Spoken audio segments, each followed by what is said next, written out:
Our story tonight is an intriguing comedy of strange deception, written by A.J. Carruthers from a story by Robert Bloomfield. It proves that things are seldom what they seem. We'll be back in just a moment with Hans Conried.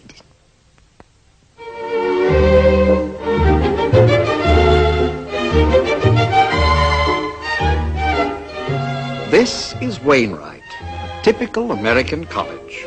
It looks and sounds and feels the way a college should. Only one thing about Wainwright is extraordinary. Me. Permit me to tell you about me and about the greatest day of my life. Well, I've already kept you over time, but why should the last day of the term be any exception? You've been very patient with me for 4 months. Thank you very much.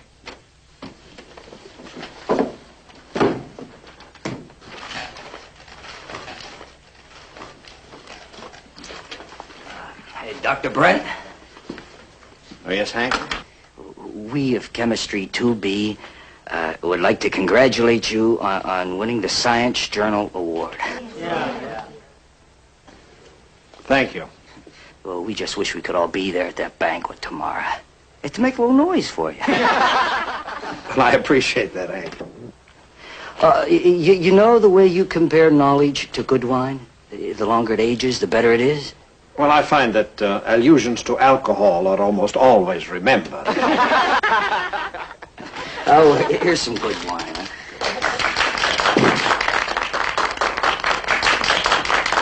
Thank you. All of you. I feel really that it should be I giving the gifts because teaching is my great pleasure. I'm very grateful for every hour of attention you've devoted to me.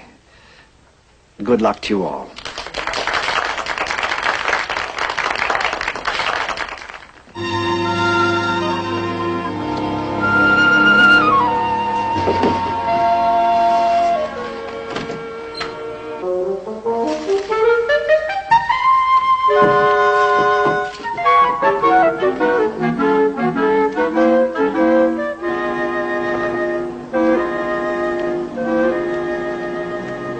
Sorry I'm late. I couldn't help being a little late.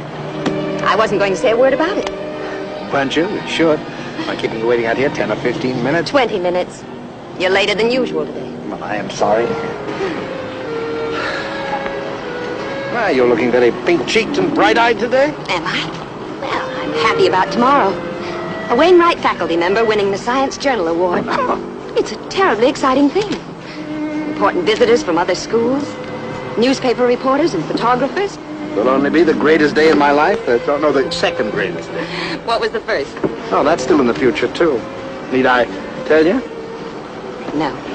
I got a late start on great days in my life. So did I. Why do you still keep putting it off? I don't know. Because I got such a late start, I'm still a little frightened, I guess. Oh, not of you. Of myself. It's odd. I'm not afraid of you. I decided to be a spinster, you know. It was a realistic, practical decision that I made on my 30th birthday. Well, I hoped I'd given you a reason to change your mind. Oh, you have. I don't know what I'd do if you were to go out of my life now. I'd be so terribly lonely. I never was before because I didn't know any better. Now. Well, still you hold back. It's such a big change for me, David. I need time.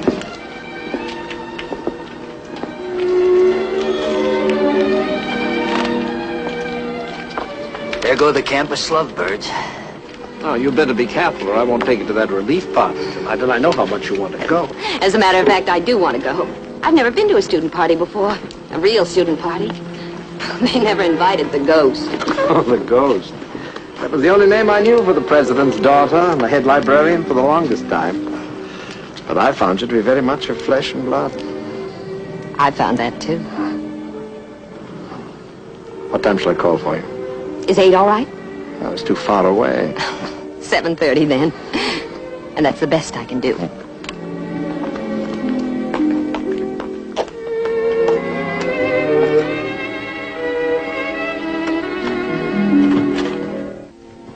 Mrs. Tripp!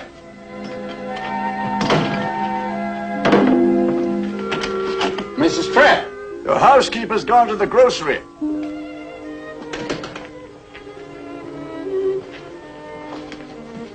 Out of baking soda, I believe. Were you waiting to see me? If you're the Professor David Brent who had an article published in the Science Journal last month, I am. then you are the one I want to see. What can I do for you? You can give me back what you stole from me. My name, my reputation. I'm afraid I don't know quite what you're talking about. Oh, come, mister, whatever your name is. I'm Professor David Brent. Have been for the past 73 years. Now sit down, stop beating around the bush. You have some sort of credential, I suppose. If you're determined to waste time, after 73 years, one collects quite a few things with one's name on it, you know. Never mind. Oh, that's better. When did you find out about me? I'll ask the questions. How did you think you'd get away with it? I had nothing to lose, really. Who were you before you became me? Nobody. Oh, come now, we've no time to be maudlin. I've got to decide what I'm going to do about you. Well, my name was Hickey. Albert Hickey. Poor fellow. Where did you teach?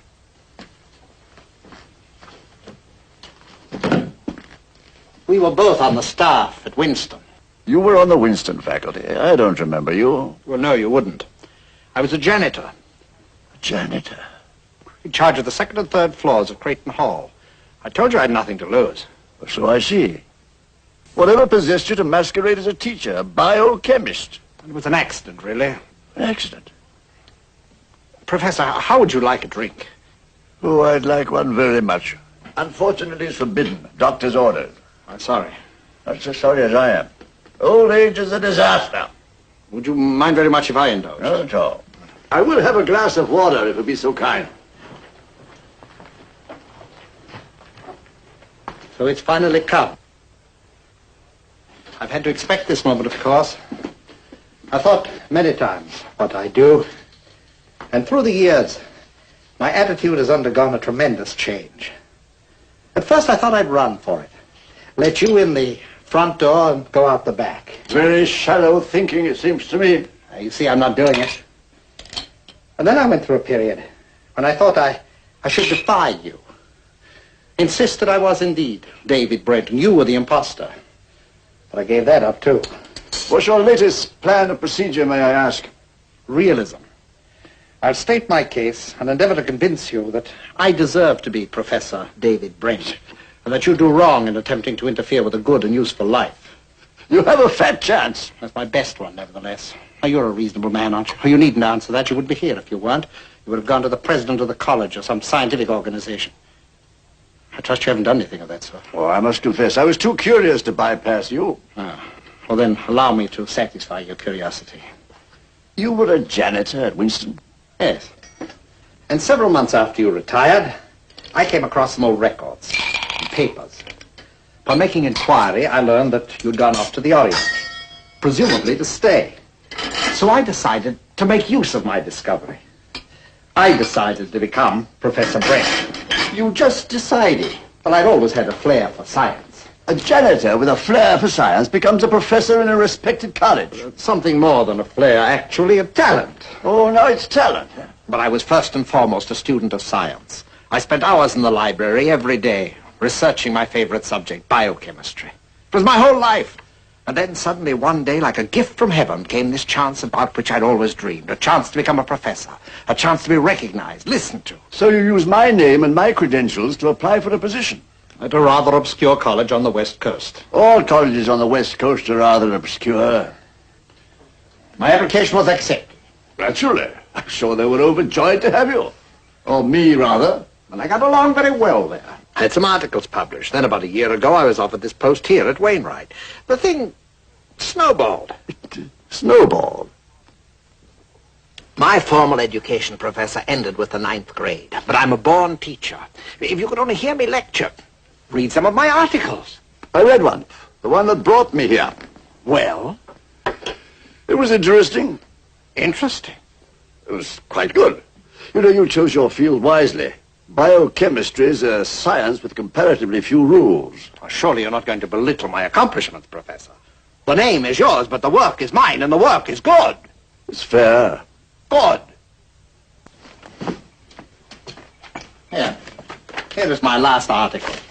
Read it and you tell me if you don't think it's good. I didn't come here as a teacher to judge your work. Well, I deserve the place I've made for myself in science. I've worked hard, I've made a contribution, and I deserve it. No, sir, you do not. Science is a search for truth. Its keystone is integrity. The scientist scorns shortcuts and fakery. You're no scientist, you're a charlatan. Talented may be, but a fraud. A fraud? Why? Because I have no degree? What difference do titles make? It's knowledge that counts, and I have the knowledge. More knowledge than many men who enjoy great privileges simply because the letters Ph.D. follow their names. Young man, we cannot have anarchy in the world. That's what you're suggesting, intellectual anarchy. No, sir. We must have discipline. We must have requirements. We must have law. But I've harmed no one. I've contributed. I'm sure you have. I respect your contribution, just as I respect your extraordinary gall. I don't want to expose you. Indeed, I won't expose you if you'll handle this thing sensibly. Oh, yes? I want you to go to your president, resign your position here. I want Professor David Brent to disappear from academic life once and for all. Why? Why should I? Otherwise, I shall be forced to disgrace you publicly. All right. Can't you wait till after tomorrow? No. There's a banquet being given me. The Science Journal makes an annual award. Biochemist of the Year. It's a very great honor. I know that award. I was nominated twice in 42 and again in 49. I'd have won it too if it hadn't been for politics. You can imagine what it means to me. I want it more than anything else in the world. I knew that award was dishonest. This proves it. Can't you let me have tomorrow? Certainly not. I've shown you more consideration than you deserve, allowing you a graceful exit. All right. Yes, better. You've handled this matter very well, I must say. It does you great credit. As I say, I've been expecting it. I've already stolen more happiness than I ever thought I'd have. Are you beginning to beg? I'm disappointed in you. Have you no heart? I think I've demonstrated a great deal of good sense and good feeling.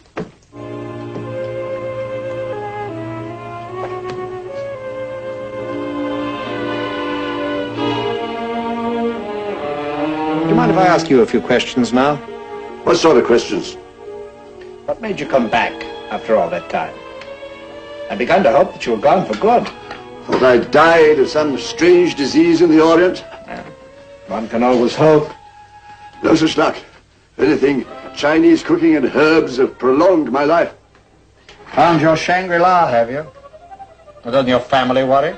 You wandering off to the four corners of the world like that at your age? Haven't got any family. Well, none at all. Not a soul in the world. Come now, Mr. Hickey. Of all the plans you've ever contemplated, this one is the most ridiculous. You're not the sort of man to commit a murder. Oh, of course not. Well, now, do you think you can have that chat with your president now? Yes, I suppose so. Dr. Miller lives just next door. And I'll try not to be long.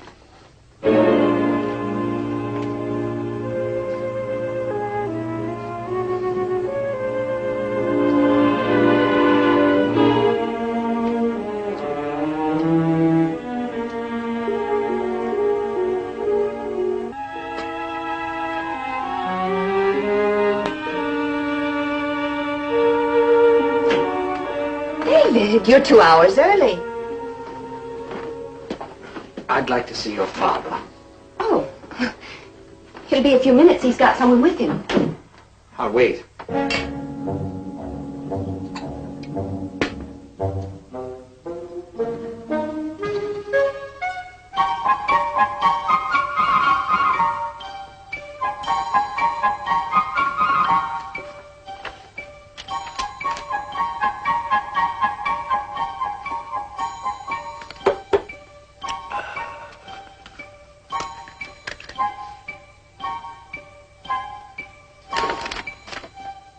Is something wrong, David?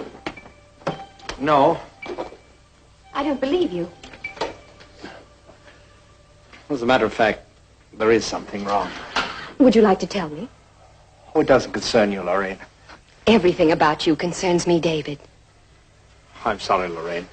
Actually, it does concern you. It concerns you very much. Then tell me. Well, Lorraine, what I mean is that a man isn't always what he seems. I mean, This is a very complicated world, full of mendacity, and it's difficult to be immune. You're dodging. Yes, I guess I am. Do you think your father will be long? I don't know. Dean Clemson is with him. They're probably talking about the banquet. Oh, yes, the banquet. David, I've never seen you so nervous. Yes, well, perhaps that's because I never have been so nervous.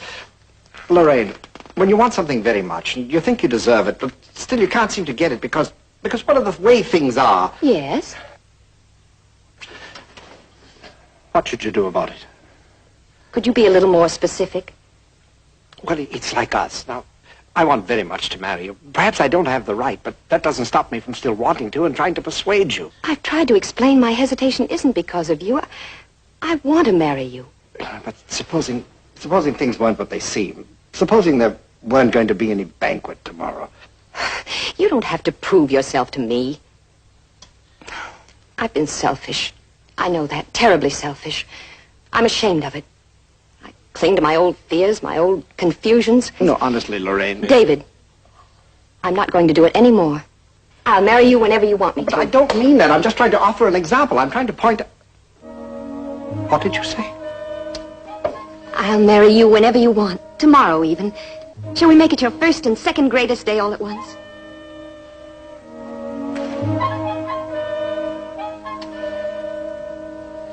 I've got to go. What? I've got to go right now. I don't understand. I'll be back later. David! David! Dr. Brent, I can't do it. I won't do it. I won't let you take tomorrow away from me.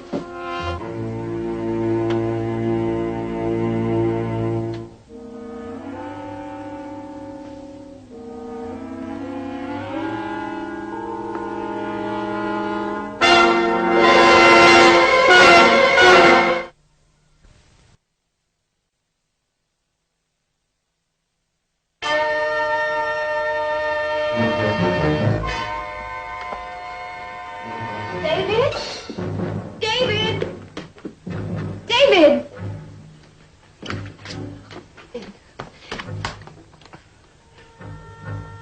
He's dead. Who is it? Who is it, David? David Brent.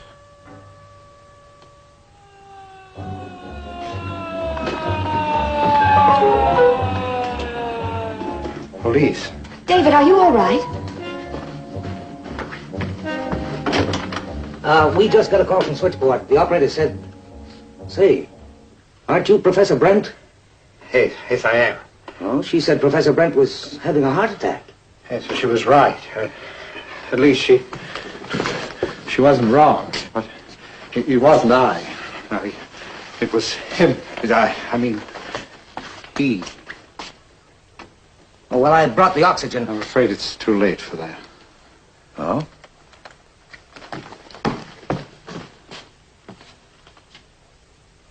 Who is he?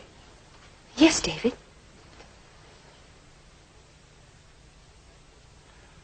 Professor David Brent. My father. Oh, David.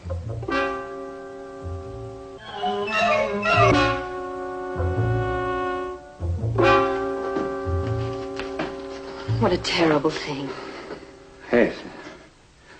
So sudden. Come and sit down and try to relax for a minute. If you don't mind, Lorraine, I think I'd like a brace.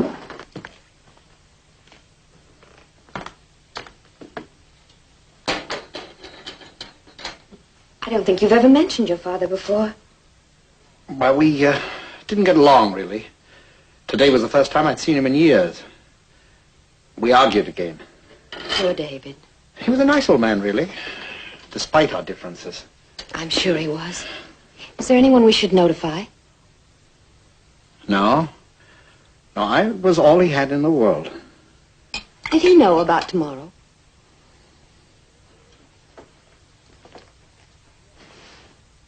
Oh, yes.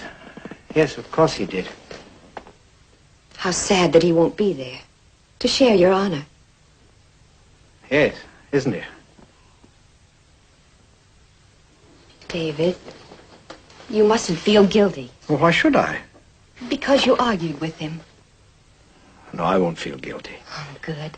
I'm sure he wouldn't want you to.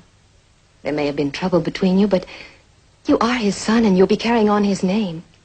Lorraine, would you mind very much leaving me alone for a little while? I've got some thinking to do. Nothing morbid. Nothing morbid.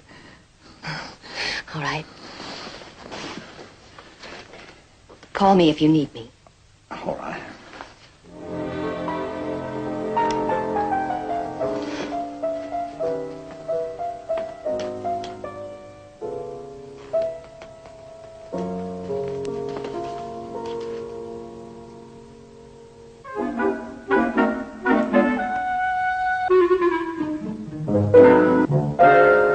The truth shall make you free.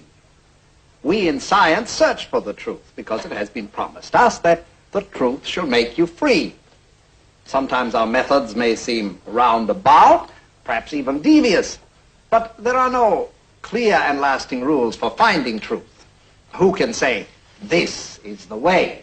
So just let me say that this is the greatest day of my life. I've long dreamed of receiving the kind of recognition you've given me. So instead of a long speech, let me just make an announcement, a sort of confession, really. This very happy occasion is a most appropriate time for revealing to you something that I simply cannot hold back any longer. I know you will be surprised, and perhaps even shocked. But you will more clearly understand my nervousness and my great happiness as I accept this award today when I tell you that Miss Lorraine Miller has consented to become my wife. So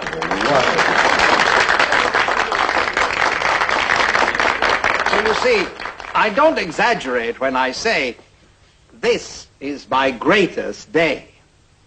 Thank you, all of you, who have made it happen.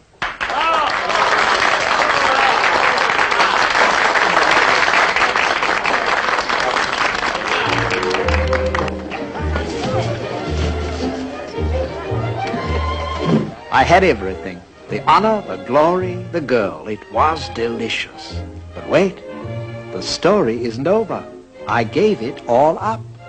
That's right. The very next day I told the truth about myself. Because, as you must surely know by now, I am indeed an extraordinary man.